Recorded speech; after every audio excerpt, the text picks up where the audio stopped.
Black lady said rich men can't please a woman. Until Billionaire whispered try me in her ear. The champagne was worth more than her first car. Before I continue, please, I would appreciate if you subscribe to my channel. Thank you. Destiny Williams knew this because she'd overheard two men in tailored suits discussing the vintage like it was a holy relic, their voices dripping with the kind of casual wealth that made her stomach turn.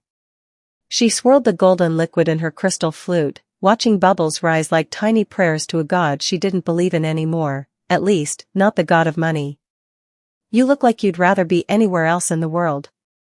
The voice came from her left, smooth as aged whiskey and twice as dangerous. Destiny didn't turn immediately. She'd learned that trick years ago: never give a man the satisfaction of your immediate attention.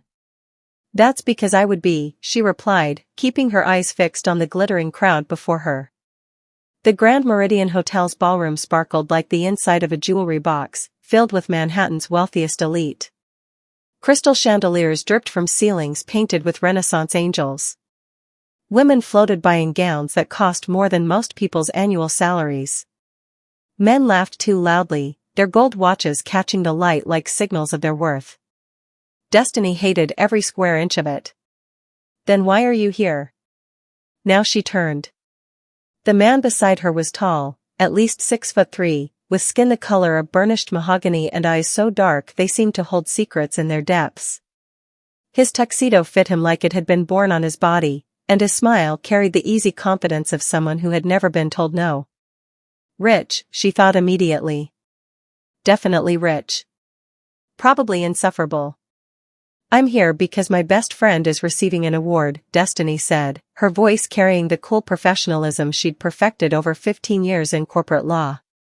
And because she threatened to tell my mother I'm still single if I didn't show up to support her. The man laughed, a genuine sound that surprised her. Family blackmail. The most effective kind. You would know something about that? I would know everything about that. He extended his hand. Julian Cross. The name hit her like a physical force, though she refused to show it. Julian Cross. The Julian Cross. Founder and CEO of Cross Industries, a tech and renewable energy conglomerate valued at somewhere around $47 billion. Forbes had called him the most eligible billionaire in America 3 years running. Time magazine had featured him on their cover twice. And here he was, standing next to her at the bar like a normal human being. Destiny shook his hand firmly. She never did the limp fish handshake that some women affected around powerful men. Destiny Williams. Destiny, he repeated, and somehow her name sounded different in his mouth. Fuller. More significant. That's a name that carries weight. My mother was optimistic. Was she wrong to be? Destiny met his gaze directly. I'm a senior partner at Henderson & Cole. Youngest black woman to ever make partner there. So no, I don't think she was wrong. If she expected him to be impressed, she was disappointed. Julian simply nodded, as if this information was exactly what he'd expected. Henderson & Cole. They handled my acquisition of the Meridian Hotel chain 3 years ago. Good firm. I wasn't on that case. I know. I would have remembered you. There it was. The line. The smooth, practiced charm that men like him deployed like weapons. Destiny had heard versions of it 100 times from wealthy men who thought their bank accounts made them irresistible. She smiled, but it didn't reach her eyes. Mr. Cross, I'm going to save us both a lot of time. I don't date rich men. His eyebrows rose slightly. That's unusually direct. I find directness saves everyone the trouble of pretending. You've had bad experiences with wealthy men? Destiny laughed, but there was no humor in it. I've had 3 years of experience with wealthy men, Mr. Cross. 3 years of watching them treat relationships like acquisitions. 3 years of being with men who thought love was something you could buy, schedule, and delegate to an assistant when it got inconvenient. She took a sip of her expensive champagne. Money doesn't make a man capable of pleasing a woman. It usually just makes him lazy. Julian's expression didn't change, but something flickered in those dark eyes. Interest? Amusement? She couldn't tell. That's quite a generalization. It's quite an accurate observation. Based on your personal experience? Based on my extensive personal experience, yes. Destiny set down her champagne glass. I was engaged to Raymond Foster. Now Julian's expression did change, a subtle tightening around his eyes. Raymond Foster was old money, a hedge fund manager worth $500 million. He was also, as became public knowledge 2 years ago, a serial cheater who had been photographed leaving hotels with women who weren't his fiancée on no fewer than 7 occasions. I see, Julian said quietly. Before Raymond, I dated Christopher Vale. Another flicker. Christopher Vale had been indicted for insider trading 18 months ago. And before Christopher, there was Preston Montgomery, who was, let's say, creatively dishonest about the fact that he had a wife and 3 children in Connecticut. Julian was silent for a moment. You've certainly assembled an impressive collection of disappointments. Which is why I no longer collect. Destiny picked up her glass again. Rich men are incapable of real love, Mr. Cross. They're too used to buying everything they want. They don't know how to work for something, to earn it. They don't know how to be present because they're always thinking about the next deal, the next acquisition, the next billion. They can't please a woman because they fundamentally don't understand that we're not commodities to be purchased. She expected anger. She expected dismissal. She expected him to walk away and find one of the dozens of women in this room who would fall over themselves to talk to a billionaire. Instead, Julian Cross leaned closer, so close she could smell his cologne, something subtle and expensive and annoyingly appealing, and whispered in her ear. Try me. The word sent an unexpected shiver down her spine. Not fear. Something else. Something she immediately tried to suppress. Destiny pulled back, meeting his gaze. His eyes were serious now, the charm stripped away to reveal something raw underneath. Try you? Give me a chance to prove you wrong. 1 month. 30 days. Let me show you that not all wealthy men are created equal. Why would I do that? Because you're curious. His smile returned, but softer now. And because you're bored. I can see it in your eyes, you've achieved everything you set out to achieve, and now you're wondering what comes next. You've built walls to protect yourself, which is smart. But walls can also become prisons. Destiny stared at him. Nobody had ever read her so quickly or so accurately. You don't know anything about me. I know you chose a career that requires precision, logic, and emotional control. I know you came to this gala alone, despite being the kind of woman who could have any man in this room. I know you're drinking champagne you don't like just to have something to do with your hands. He nodded toward her glass. You haven't actually swallowed any of it. You've been holding the same mouthful for the past 3 minutes. Destiny's cheeks warmed. She had been doing exactly that. The champagne was too sweet for her taste, but she needed the prop. Observant, she admitted. I built a $47 billion company on observation. He pulled a card from his inside pocket, heavy cream paper with embossed gold lettering. 1 month, Destiny Williams. 1 chance to change your mind. If I fail, you never have to see me again. If I succeed. If you succeed? His smile turned enigmatic. Let's see if I succeed first. Before she could respond, the lights in the ballroom flickered, the signal that the award ceremony was about to begin. Destiny looked toward the stage, where chairs were being arranged for the honorees. When she looked back, Julian Cross was gone. But his card was still in her hand, warm from his pocket, his phone number embossed in elegant script beneath his name. 3 days passed before Destiny picked up the phone. She told herself it was because she was busy. A merger between 2 pharmaceutical giants was eating up every waking hour, and she had a deposition scheduled that required her full attention.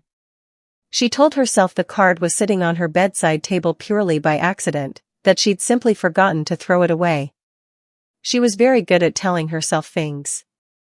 But on Wednesday night, alone in her Upper East Side apartment with a glass of wine she actually liked, Destiny found herself staring at Julian's number and wondering. What if?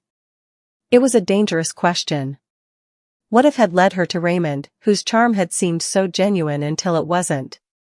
What if had led her to Christopher, whose intelligence had masked a fundamental lack of ethics?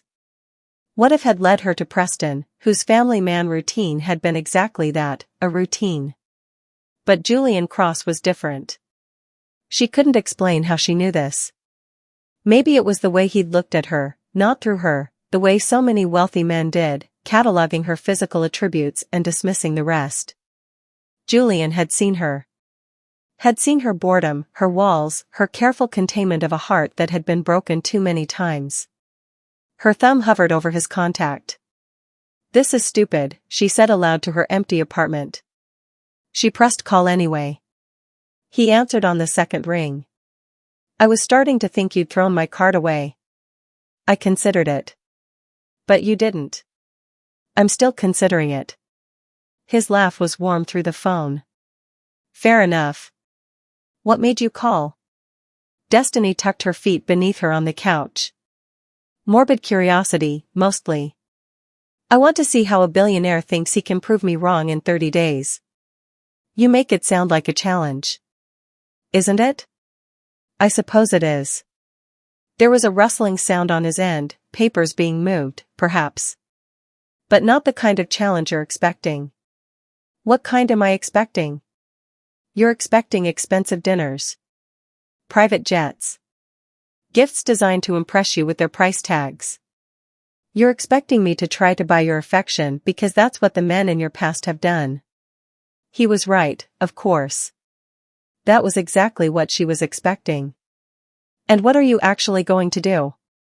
"Tomorrow night," Julian said. "There's a poetry reading in Harlem. A small bookstore called Whisper and Word. The owner is a 78-year-old woman named Gloria who's been running it for 53 years. She's never accepted a dime of outside investment because she believes bookstores should be about love, not money." Destiny blinked. "You're taking me to a poetry reading?"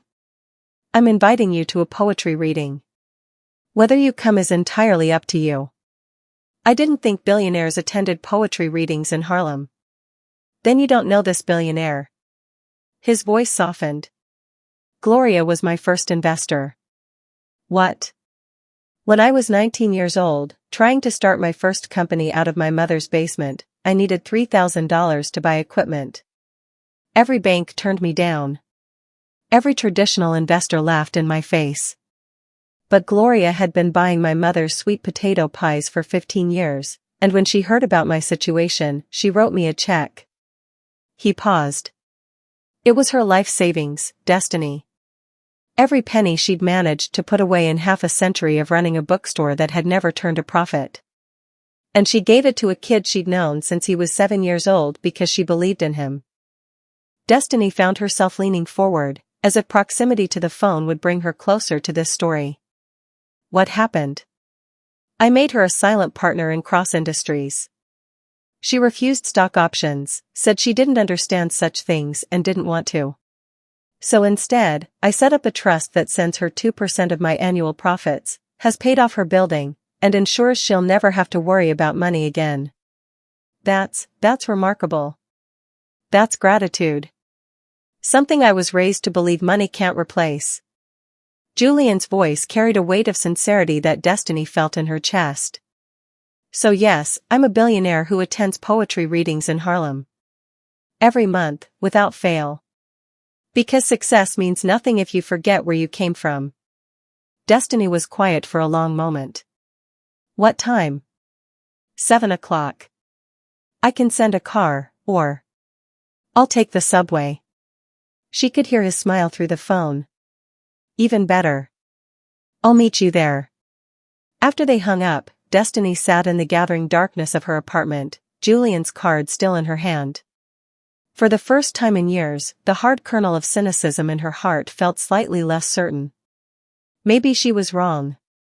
Or maybe this was just a very elaborate game played by a man with unlimited resources. She'd find out tomorrow.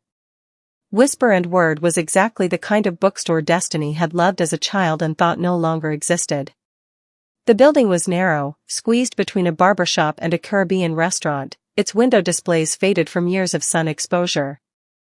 Inside, the shelves were handmade and imperfect, overflowing with books that had clearly been read and loved and passed from hand to hand. The ceiling was low, pressed tin painted countless times in countless colors. The floor creaked with every step. It smelled like old paper and coffee and something floral, lavender, maybe. It smelled like memory. You came. Destiny turned. Julian stood near the entrance, and for a moment she didn't recognize him. Gone was the tailored tuxedo, replaced by simple dark jeans and a gray Henley that clung to shoulders she tried not to notice. He looked younger somehow. More human. I said I would. People say a lot of things. He smiled and gestured toward the back of the store, where folding chairs had been arranged in uneven rows. Come on. Gloria's about to start, and she gets testy if people aren't seated on time. The chairs were mostly full, maybe 30 people, ranging from teenagers to elderly couples. Julian guided Destiny to 2 seats near the back, nodding at several attendees as they passed. These people knew him, Destiny realized. Knew him and didn't seem particularly impressed by him. Julian Cross, you'd better not have brought some reporter in here. The voice came from a tiny woman emerging from behind a curtained doorway. Gloria Washington was exactly as Destiny had imagined her, silver-haired and sharp-eyed, wearing a flowing purple kaftan and enough gold jewelry to set off a metal detector from across the room. Her face was a map of laugh lines and lived experience, and her gaze was piercing enough to make Destiny want to stand up straighter. No reporters, Gloria. Just a friend. Gloria's eyes fixed on Destiny, assessing her with the directness of someone who had spent 78 years taking no one's nonsense. Friend, HM? She's too pretty for you. You tell me that about everyone I bring in here. Because it's always true. Gloria approached Destiny, moving with surprising grace for her age. You got a name, pretty lady? Destiny Williams. Destiny. Gloria nodded slowly. That's a name with expectations attached. You living up to them? Destiny found herself smiling. I'm trying. That's all any of us can do. Gloria patted her cheek, a gesture that felt oddly maternal. You sit down and listen to some poetry. Maybe it'll soften up that hard shell you're wearing. With that, she swept toward the front of the room, leaving Destiny slightly stunned. She's direct, Destiny murmured as she took her seat. She's the most honest person I've ever known.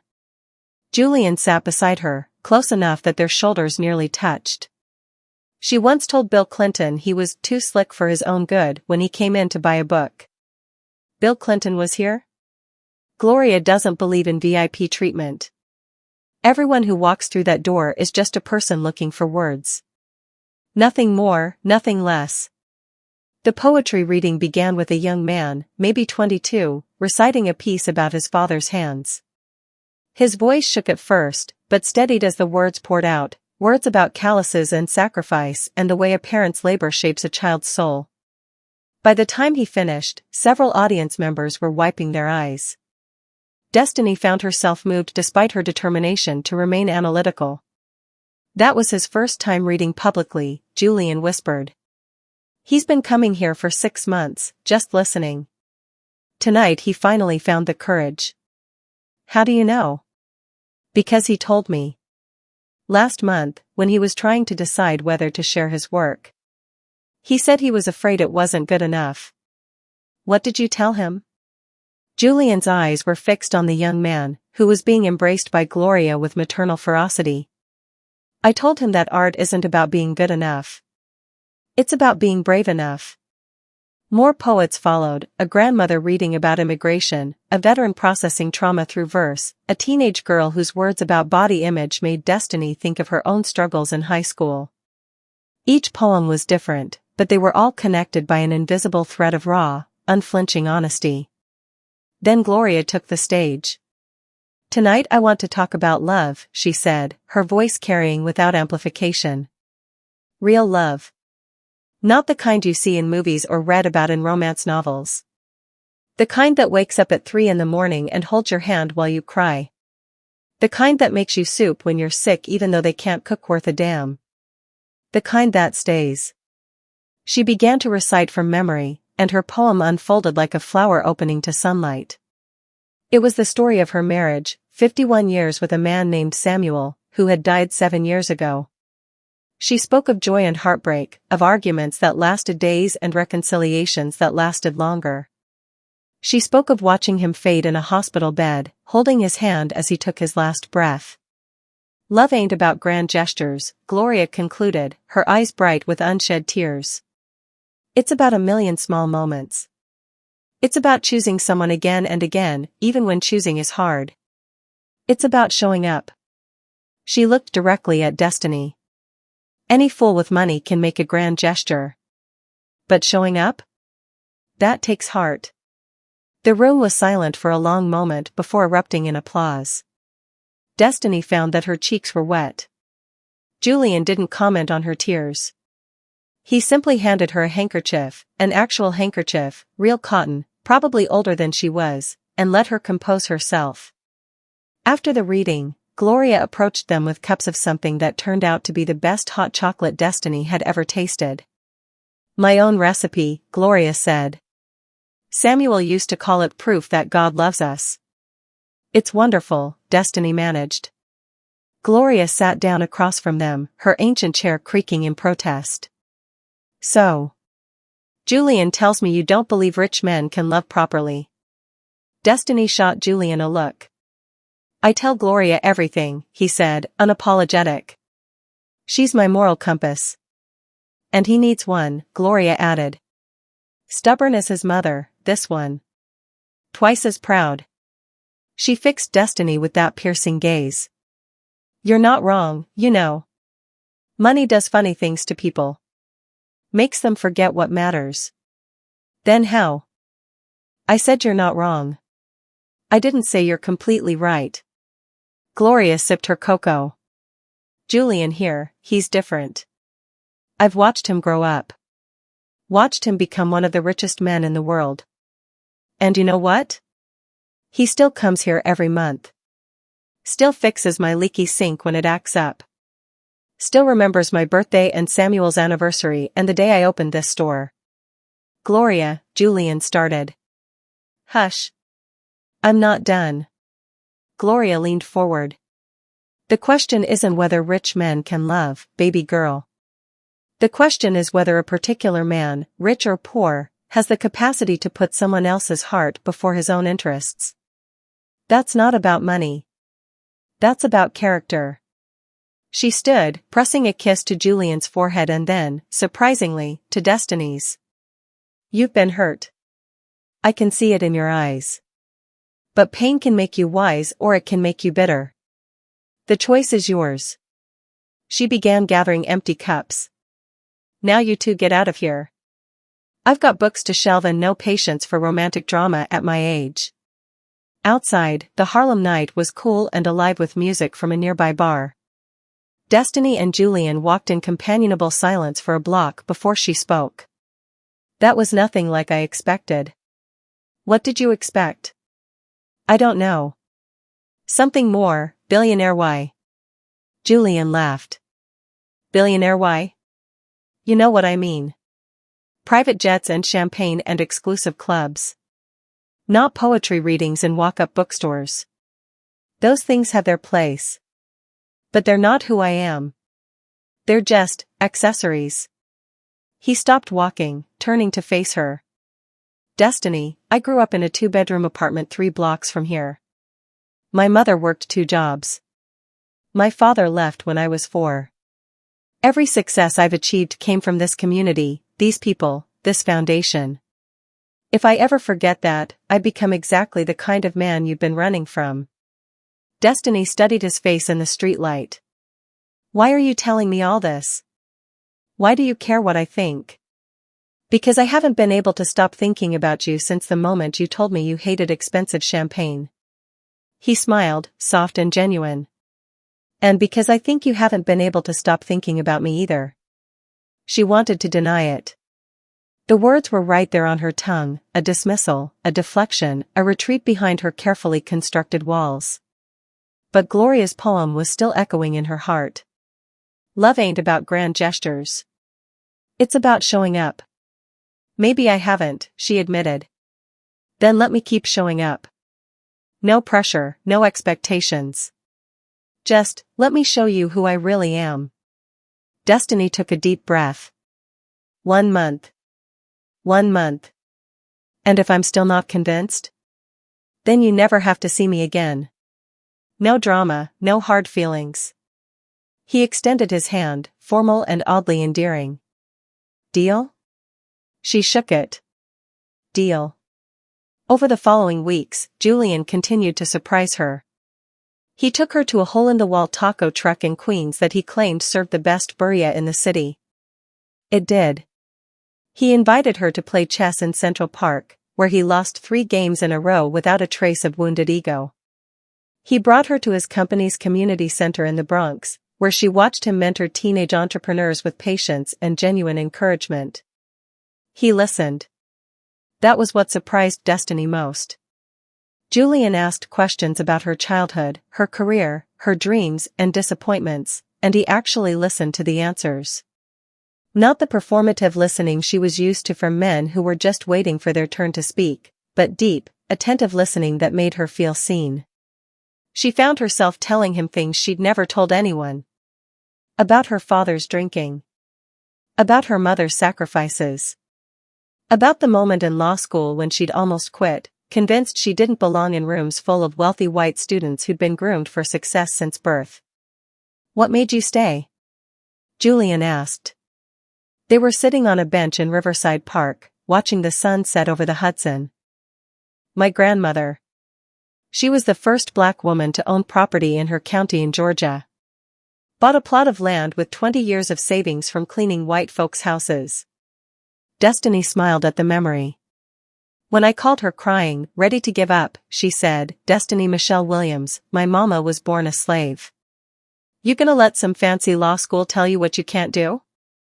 She sounds incredible. She was.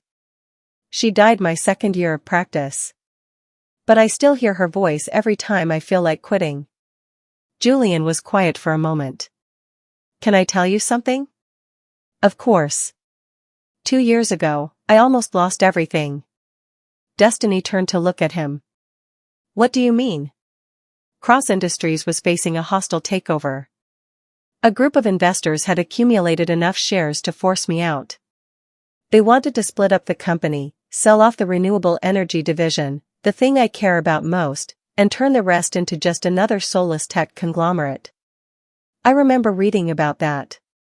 The press said you outmaneuvered them. The press said a lot of things. What they didn't report was that I had to mortgage everything I owned, call in every favor I'd ever earned, and work 20-hour days for 6 months straight to keep the company I built. He stared at the water. My doctor told me I was heading for a heart attack. My mother stopped speaking to me because she thought I'd lost my mind. And every night, I lay awake wondering if I was fighting for a company or just fighting because I didn't know how to stop. What made you keep going? Gloria, actually. She came to see me in my office, something she'd never done before. Sat down across from my desk and said, Julian, you're not fighting for the company. You're fighting because you're afraid that if you lose it, you lose yourself. Was she right? Of course she was right. Gloria's always right. He turned to face Destiny. That's when I realized something. All the money, all the success, it doesn't mean anything if you're not present for your own life. I won the fight, saved the company, and then I took 6 months off. Traveled. Reconnected with my mother. Remembered why I'd started building things in the first place. What was the reason? I wanted to make things better. Solar panels that could power villages without electricity. Wind turbines that could bring energy independence to communities that had never had it. Technology that solved real problems for real people. His eyes met hers. Somewhere along the way, I forgot that. The money became the scoreboard, and I lost sight of the game. Destiny felt something shift in her heart. A wall, crumbling. Why are you telling me this? Because you shared something painful with me. And because I want you to know who I really am, not the Forbes cover, not the press releases, not the reputation. The actual man with actual failures and fears. He reached over and took her hand. I'm terrified, Destiny. Of what? Of feeling this way about someone again. Of opening myself up to potential devastation. Of wanting something I'm not sure I deserve. Julian. I know we said 1 month. I know this was supposed to be some sort of trial. But I'm done pretending I'm just trying to change your mind about rich men. He squeezed her hand. I'm falling for you. Hard. And I don't have a strategy for that. Destiny's heart was racing. This wasn't part of the plan. She was supposed to remain detached, analytical. She was supposed to gather evidence for her predetermined conclusion that wealthy men couldn't be trusted with her heart. But Julian wasn't fitting into her boxes. I don't know what to say, she whispered. You don't have to say anything. Just, don't run. Not yet. Give us, a real chance. She looked at their intertwined hands, his dark skin against hers, and made a decision. Okay, she said. A real chance. His smile was like sunrise. Love came for Destiny like a thief in the night. She didn't notice it at first, the way her heart lifted when her phone buzzed with his messages, the way she started daydreaming in the middle of depositions, the way her apartment felt empty when he wasn't in it. But one morning, 6 weeks after the gala, she woke up next to Julian and realized she couldn't imagine waking up any other way. Good morning, he murmured, eyes still closed. Good morning. He pulled her closer, and she nestled into his chest, listening to his heartbeat. This had become their routine, slow mornings when their schedules allowed, coffee in bed, conversation about everything and nothing. I have something to tell you, he said. That sounds ominous. It's not. It's just. He opened his eyes, and she saw vulnerability there that made her breath catch. I love you, Destiny. The words hung in the air between them. She should have been terrified. She should have felt the walls slamming back up, the defenses engaging. But instead, she felt something completely different. Freedom. I love you too, she said. His kiss was gentle and deep and felt like coming home. The next few months were the happiest of Destiny's life. She met Julian's mother, a formidable woman named Eleanor who worked as a nurse and had raised her son on faith and stubbornness. Eleanor initially regarded Destiny with suspicion. My boy's been fooled before by pretty faces, she warned, but eventually welcomed her into their small family with fierce affection. Julian met Destiny's mother, too, flying them both to Atlanta for a weekend. Loretta Williams was charmed despite herself, though she pulled Destiny aside on Sunday morning. He's different from the others, Loretta said. I can see it. He is, Mama. But baby, different doesn't mean permanent. I just want you to be careful. I'm always careful. Loretta gave her a look that mothers have been giving daughters since the beginning of time. No. You're usually guarded. There's a difference. Right now, with this man, you're not guarded anymore. And that makes you vulnerable. Destiny wanted to argue, but she couldn't. Her mother was right. She had stopped guarding her heart. For the first time in years, she had let someone all the way in. It happened on a Tuesday. Destiny was in her office, preparing for a major court appearance, when her phone exploded with notifications. Text after text. Missed calls from numbers she didn't recognize. Email alerts by the dozen. Then her best friend Natasha called. Have you seen it? Natasha's voice was tight. Seen what? Go online. Now. With trembling fingers, Destiny opened her laptop and searched Julian's name. The headlines hit her like physical blows. Billionaire Julian Cross spotted with mystery woman. Cross Industries CEO's secret affair exposed. Trouble in Paradise, Julian Cross seen entering hotel with brunette. The photographs were grainy, clearly taken from a distance, but recognizable enough.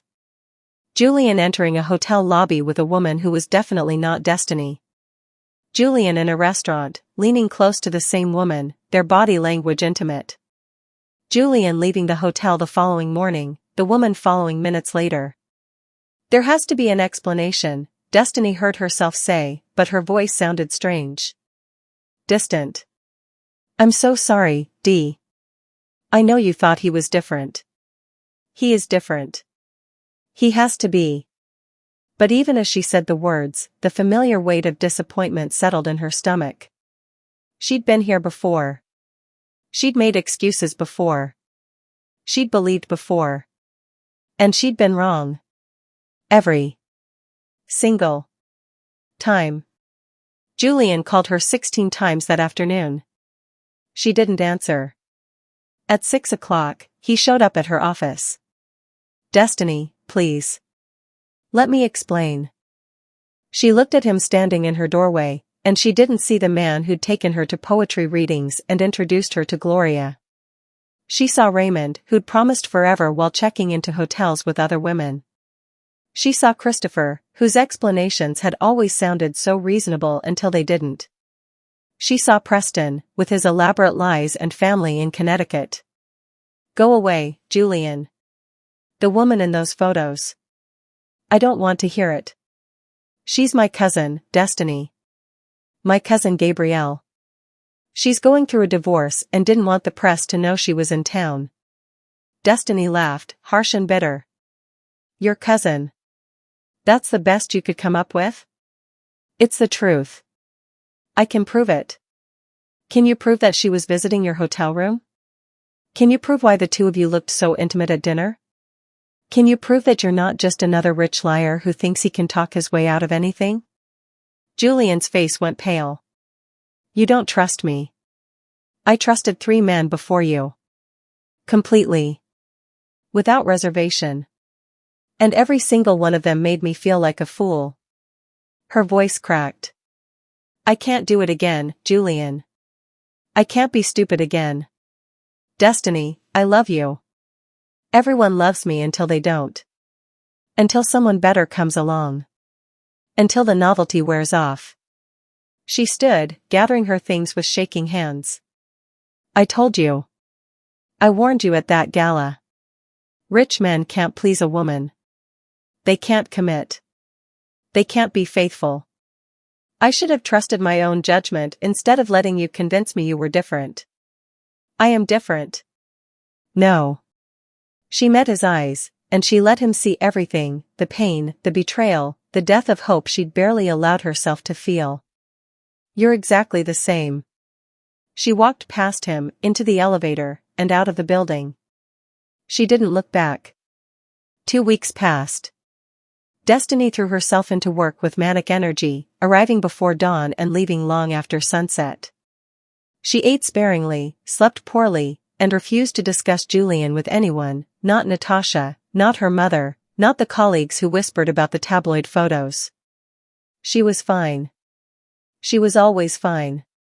She'd been fine before Julian Cross, and she'd be fine after. The lies she told herself were getting harder to believe. On Saturday morning, she was in her apartment, staring at the ceiling, when her doorbell rang. It was Gloria. Before you say anything, the old woman said, pushing past Destiny into the apartment, I didn't come here for Julian. I came here for you. Gloria, I really can't. Hush. Sit down.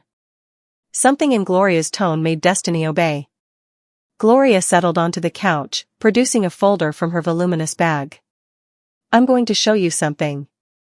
And then you're going to tell me honestly, Destiny, whether you really believe what those tabloids printed. She opened the folder. Inside were photographs, real ones, not paparazzi shots. Family photographs. A younger Julian, maybe 12 years old, with his arm around a girl his age who had the same eyes, the same smile. The two of them at a graduation, a wedding, a birthday party. Decades of documentation of a relationship that was clearly, unmistakably familial. Gabriel Cross, Washington, Gloria said. Julian's first cousin on his father's side. The only family he has from that side of the tree.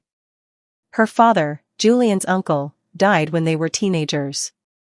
Julian's been looking out for her ever since. Destiny stared at the photographs. These could be faked? By an 80-year-old woman who doesn't know how to work her own email? Gloria snorted. Child, please. I've known that girl since she was in pigtails. I watched her grow up. I was at her wedding. Her voice softened. And I was there when she called Julian in tears because her husband had been hitting her. I was there when Julian flew to Los Angeles to get her out of that house. I was there when he put her in a hotel and spent 3 days helping her plan her next steps. The pieces started clicking into place. The hotel. The private dinner. The secrecy. She didn't want anyone to know, Destiny whispered. She was ashamed. Embarrassed. Afraid her husband's lawyers would use any public knowledge against her in the divorce. Gloria shook her head. Julian begged her to let him explain to you, but she made him promise. And that man, that fool of a man, chose to protect his cousin's secret even though it cost him the woman he loves. Destiny felt the floor tilt beneath her. Why didn't he just tell me? When I confronted him, why didn't he? He tried. You wouldn't listen. Gloria's voice was gentle but pointed. You'd already decided, Destiny. You'd already put him in the same box as all those other men. And when you're that certain someone's going to hurt you, you don't leave room for the truth. Tears were streaming down Destiny's face now.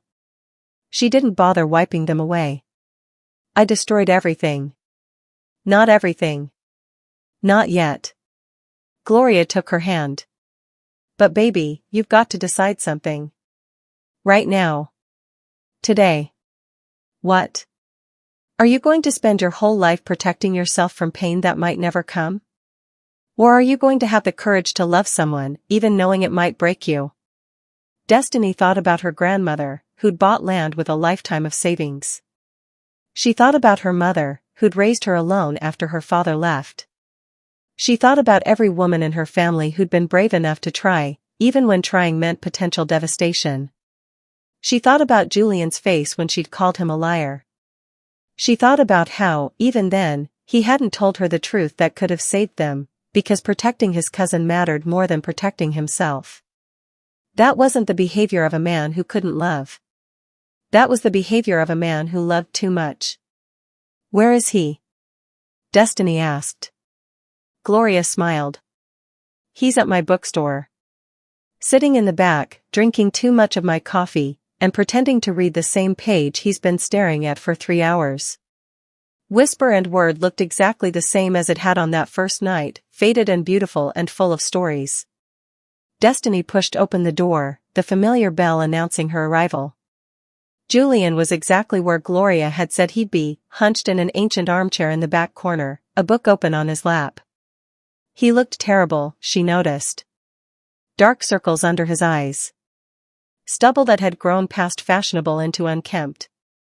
The weight of someone who hadn't been sleeping or eating or doing much of anything except existing. He looked up when she approached. Destiny. She'd prepared a speech. A beautiful, eloquent apology that would explain everything she'd felt and everything she'd feared and everything she wanted to be different going forward.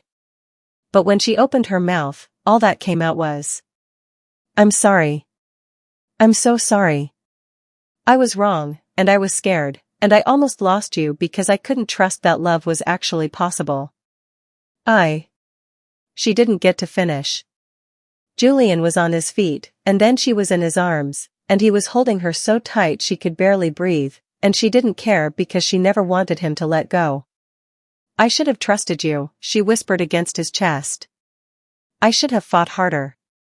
Should have made you listen. Your cousin. Gabrielle. She wanted to come explain herself, but I told her this was something we had to figure out on our own. Destiny pulled back just enough to look at him. You protected her. Even when it cost you everything. She's family. And she was hurting. His eyes searched hers. I would have told you eventually. Once her divorce was final, once she was safe. I just needed you to trust me until then. I know. I know that now. And I should have known it then. She took his face in her hands.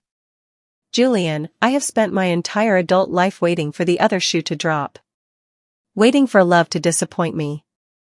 And when those photos came out, I didn't even give you a chance because I was so prepared to be hurt that I made it happen myself. You've been hurt before. Real hurt. I can't blame you for being cautious. There's a difference between cautious and cruel. What I said to you doesn't matter. It does matter.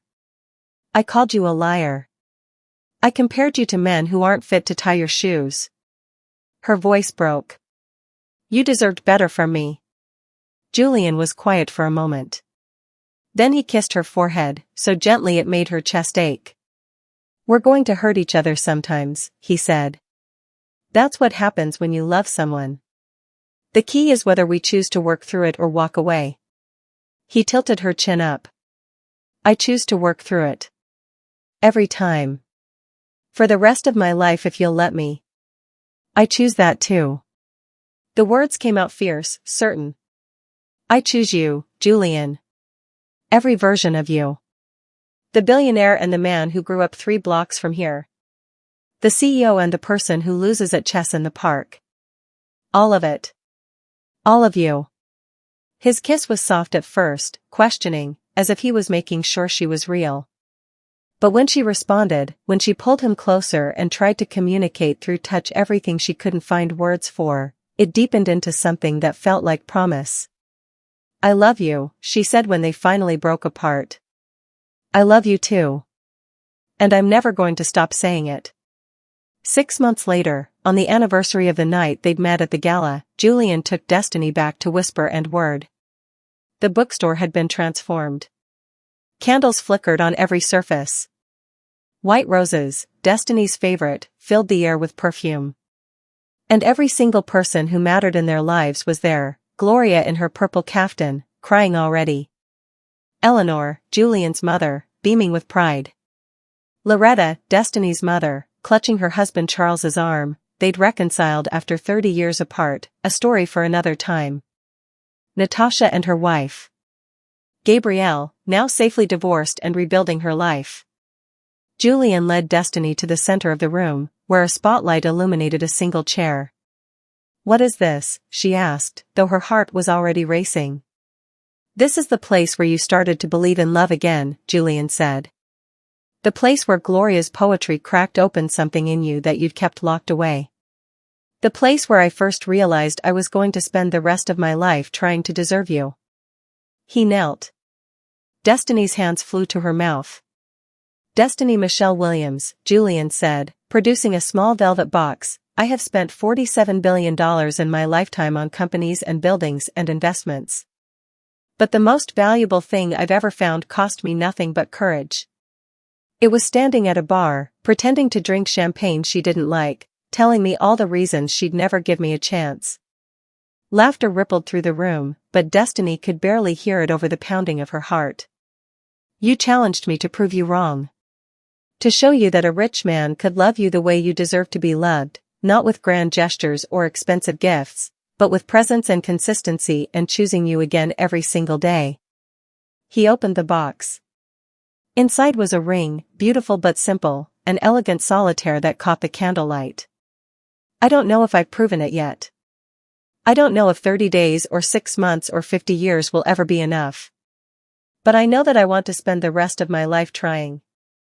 He looked up at her, and she saw everything, his fear and hope, his love and vulnerability, his determination to be the man she needed. Destiny, will you marry me? She didn't even let him finish asking. Yes, she said, and then again as she pulled him to his feet, yes, yes, yes. The room erupted. Gloria was sobbing openly now. Mothers were embracing. Natasha was recording everything on her phone while wiping away tears with her other hand. But Destiny was aware of none of it.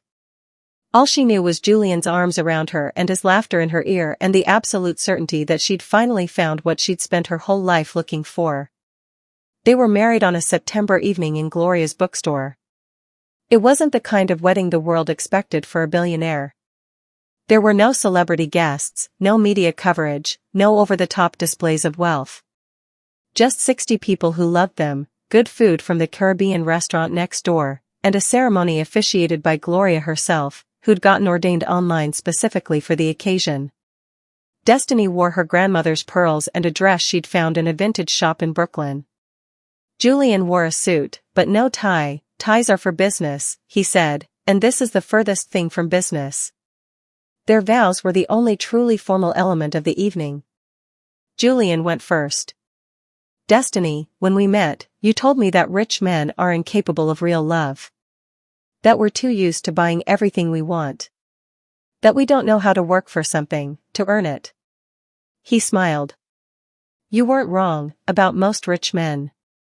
But you gave me a chance to be the exception. And every day since then, I've tried to earn the gift of your trust. He took her hands.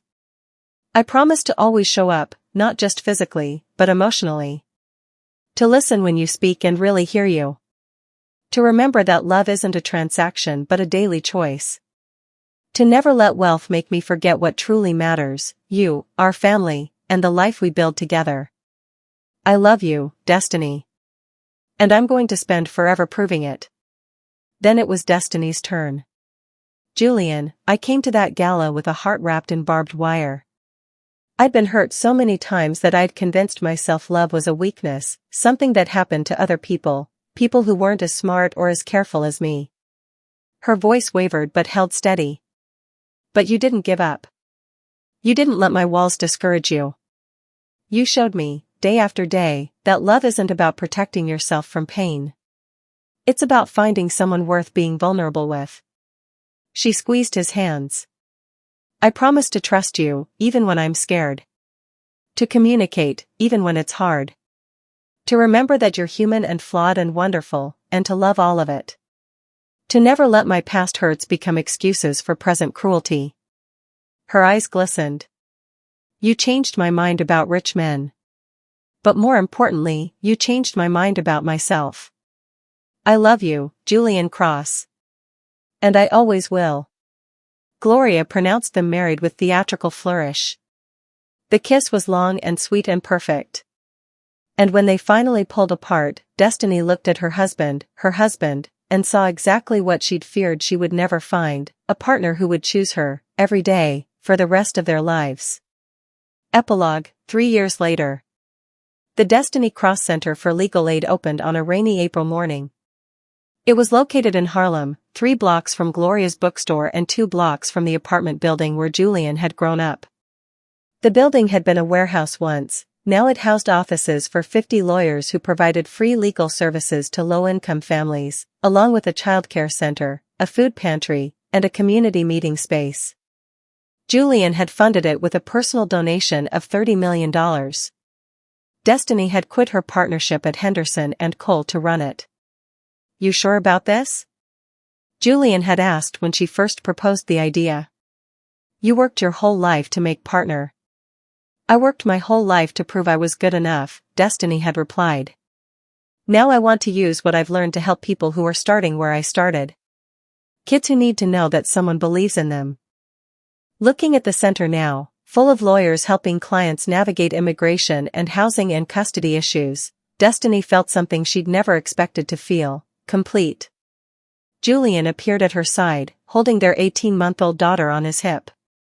Imani had her father's dark eyes and her mother's stubborn chin, and she was currently gnawing on a board book like it was a teething toy. Gloria's here, Julian said. She says the ribbon-cutting ceremony better not take too long because she has books to sell and no time for rich people nonsense. Destiny laughed. She knows we're the ones who funded the renovation of her store, right? I mentioned it.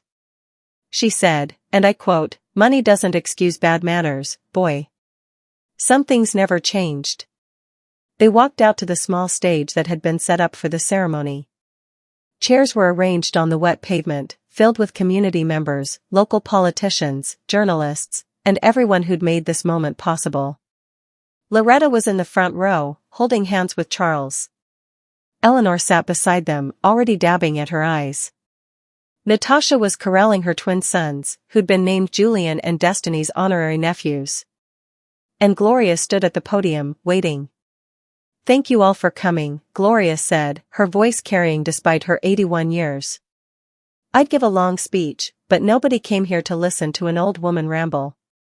You came to see something important, proof that love changes things." She looked at Julian and Destiny. 3 years ago, these two stubborn fools found each other at a party neither of them wanted to attend. She thought he was just another entitled rich man. He thought he could change her mind in 30 days. Gloria smiled. They were both wrong. And they were both right. The crowd chuckled. Love isn't about changing someone's mind. It's about showing them who you really are and hoping they'll stick around anyway. It's about showing up every day, even when it's hard. It's about building something together that's bigger than either of you could build alone. She gestured at the building behind her. This center exists because two people chose to love each other out loud. To take their blessings and spread them around. To remember where they came from and pull others up behind them. Gloria stepped aside and beckoned them forward. Julian handed Imani to his mother and took his place beside Destiny. They held the oversized scissors together, grinning at each other like fools. "Ready?" she asked. "Always." They cut the ribbon together. Later that night, after the ceremony and the reception and the endless congratulations, Destiny stood on the fire escape of their Harlem apartment, one they'd bought not because they needed it, but because Julian wanted to stay connected to the neighborhood that had raised him, and looked out at the city. Julian joined her, wrapping his arms around her from behind. "What are you thinking about?" he asked. "That night at the gala. When you whispered 'try me' in my ear. Ah, my smoothest moment." She laughed. "It really wasn't. It was arrogant and presumptuous and exactly the kind of thing a rich man would say. And yet you called me. And yet I called you." She turned in his arms, facing him. "I almost didn't, you know. I almost threw that card away. I almost let my fear win. But you didn't." "But I didn't." She traced the line of his jaw, still marveling that this was her life now. That she got to touch him whenever she wanted, that she woke up beside him every morning, that their daughter had his eyes. "I used to think rich men couldn't please a woman. That wealth made people incapable of real love. And now?" Destiny smiled. "Now I know the truth. Money doesn't determine whether someone can love you. Character does. Heart does. The willingness to show up again and again, even when it's hard, that's what matters." She kissed him softly. "And you, Julian Cross, have the biggest heart of anyone I've ever known. Don't tell Gloria. She already thinks my head is too big." "Your head is too big. But your heart is bigger." He held her tighter. "I love you, Mrs. Cross. I love you too. Always." Above them, the Harlem night was full of stars. Below them, the city hummed with life and possibility. And in their apartment behind them, their daughter slept peacefully, dreaming of a future built on the foundation her parents had laid. A foundation of trust. A foundation of courage. A foundation of love. Destiny had spent her whole life running from the possibility of pain. But in Julian's arms, she'd discovered something she never expected, that the greatest risk was refusing to risk at all. That walls built for protection became prisons if you weren't careful. That love, real love, the kind that showed up every day, was worth every scar it might bring. She'd been wrong about rich men. But more importantly, she'd been wrong about herself. She wasn't someone who needed walls. She was someone who'd finally found a person worth being vulnerable with. A partner who challenged her and cherished her and chose her, again and again, even when she made it hard. Even when she pushed him away. Even when her fear nearly destroyed them. He'd stayed. And in the end, that was the only thing that mattered. Not the money. Not the success. Not the buildings or the headlines or the Forbes lists. Just two people, standing on a fire escape in Harlem, holding on to each other like their lives depended on it. Because maybe they did. The end. Author's note: this story is about second chances, the ones we give others and, more importantly, the ones we give ourselves. Destiny spent years protecting her heart from potential pain, but in doing so, she nearly locked out the love she'd been searching for. Julian could have walked away when she accused him of being like all the others. Instead, he chose to wait, to trust that she would eventually see the truth. That's what love really is, not the absence of doubt or fear, but the presence of someone who stays anyway. Someone who fights for you even when you're fighting against yourself. Someone who whispers "try me" and then spends a lifetime proving they meant it. Whether you're rich or poor, black or white, male or female, love is the same challenge for everyone. It asks us to be brave. It asks us to be vulnerable. It asks us to hope, even when hope seems foolish. So wherever you are, whoever you're becoming, I hope you find someone worth the risk. And I hope you have the courage to let them in. Because love, real love, is always worth it. Always.